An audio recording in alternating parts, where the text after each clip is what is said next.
زه خپل یو کلام شعر کوم سر د نظم عنوان دی سوارا. ای په ما ګرانه بابا ته ولې خفه یې داسې؟ ای په ما ګرانه بابا ته ولې خفه یې داسې؟ سترګې د ډکې ډکې کېږي او خوله یې داسې. ای زما ځانه بابا څه خو دې د خولې وباسه، یا دې د اوښکو برغ د برغ د جنازې وباسه. روغه کې وي غوښته سواره او ته مو ورکې لورې، روغه کې وي غوښته سواره او ته مو ورکې لورې، دا نه ماتم نه ډک څادر به اوس په سر کې لورې. یو ځل بیا ووایه جیده. روغه کې وي غوښته سواره او ته مو ورکې لورې، دا د ماتم نه ډک څادر به اوس په سر کې لورې. زمان یازبینې وینې ځینې د زنګي تا پسې، نن د جرګې به مشران لورې راځي تا پسې. تا د جرګې په فیصله څنګه وکړل او بابا؟ تا د جرګې په فیصله څنګه وکړل او بابا؟ د خپل لاسه د دوزخ تکړم اړتاو بابا، د سرې جوړې په ځای چې مال سپین کفن راکوي، د بدنامۍ تاوده سیخونه به بدن راکوي. د بدنامۍ تورې لکیرې مې په زړه راکاږي، د بدنامۍ تورې لکیرې مې په زړه راکاږي، د قربانۍ د کړم څاروی په ما چاړه راکاږي. چې په غوسه کې تکل د دشمني کړی دی، چې په غوسه کې تکل د دشمني کړی دی، نو بابا دا قتل خو ما نه زما روري کړی دی.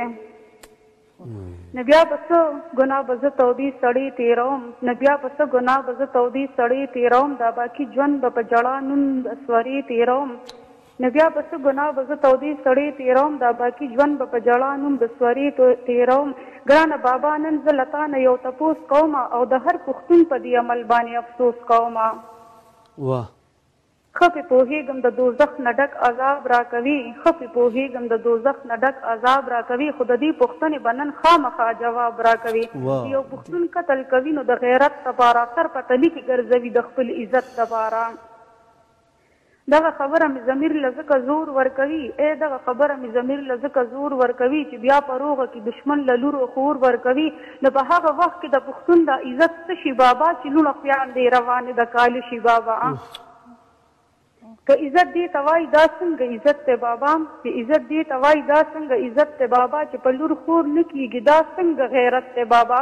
خدایه زما په شانته بله لور پیدا چې نه کړي، هم بدنصیبه او د خلکو د خندا چې نه کړې.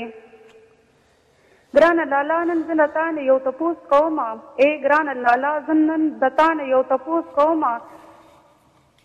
ګرانه لالا ما خو په تا باندې تل ناز کړی دی، تا له د مینې محبت مې ډک اواز کړی دی. تا غیرت وګټلو زه په سر د دارو ختم، ستا د ګناه په دې بل شوي سورنګارو ختم.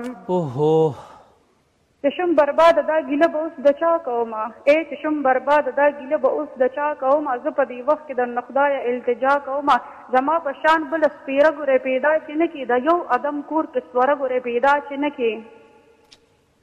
تاسو پښتو ستاسو غیرت ته زه سلام کومه، لور خور سوره کوي دې طاقت ته زه سلام کومه. که په ژوندون باندې ازاده د دې جیله شمه، که په ژوندون باندې ازاده د دې جیله شمه، نو نه به سمن او نه به پاتې کاکاخیله شمه.